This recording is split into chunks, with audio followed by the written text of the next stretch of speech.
we're not gonna do any speed work. We're not gonna do any hill repeats. We're not gonna do any tempo or threshold work. Hey everybody, Coach Dan here from the Run Experience. Maybe it's COVID or some other illness. Maybe it's injury. Maybe it's just the winter. There's lots of reasons we all fall off the wagon and stop running.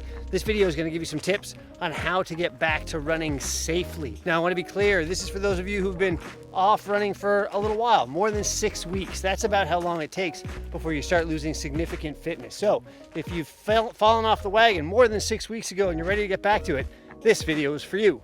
Step one is going to be to set a goal. Now I want this goal to have nothing to do with pace or timing. For example, I don't want you to say in 6 months I want to run a 10K as fast as I used to be able to, or I want to run a 10K in a specific amount of time. Instead, a goal like in 6 months I want to be able to run 10K is great. 10 kilometers 6 months from now, it's a totally doable goal. You can do it, I believe in you, and that's a great goal. Lots of times in coaching for running, we tell you not to compare yourself to others, just to compare yourself to yourself. Well, I want you to not do that this time either. The old you, well, don't worry about him. That person was training pretty regularly. You've got to think about what comes next. Start fresh and start today with a new goal. Step two, quick gear check. Listen, I don't want this to become a reason you don't get out the door, but I also don't want you to put on a pair of old sneakers that were dead when you stopped running 6 months ago, put them back on and get out the door for a run. I'm afraid you're gonna find a way to get yourself hurt if you do that. So step two is a quick gear check, especially those shoes.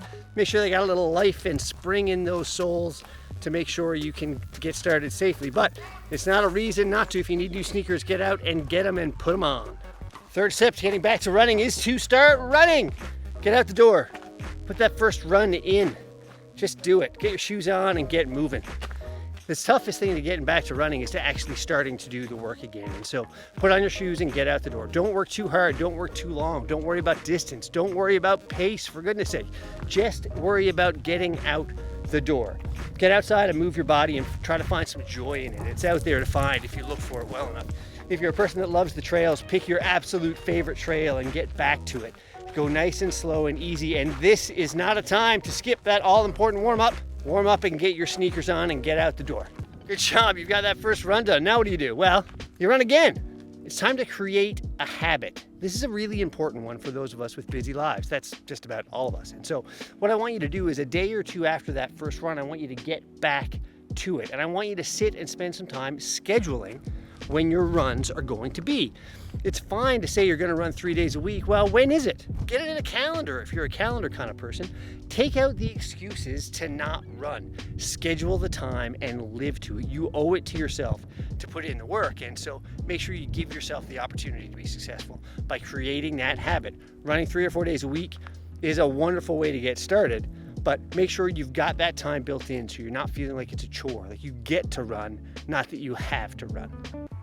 This next one's really important. Number 5, I want you to train smart, not hard. Your first run and every run for the first few weeks has got to be an easy run. I'm a big fan of heart rate training, and that's knowing your heart rate and following an easy heart rate for an awful lot of your running. There's a great video that we'll show you at the end of this one that'll help you understand heart rate training. But for now, if you're not doing that heart rate based training, make sure that your running for the first few weeks is all at a conversational pace. What does that mean? It means you can chat to a pal if you happen to have one that you can talk to while you're running. That means your heart rate's not so high that you're working too hard. This does a bunch of things. Number one, it's going to give you the best sort of adaptation of your body as you get back into running. And more important than that, it's going to stop you from getting injured. We really don't want you to get hurt as you just get back to running. Speaking of injury prevention, that's where our next number comes in. You've got to make sure you're doing all the things that aren't running to make sure that you can keep running well. That's stability work, mobility work, and strength work.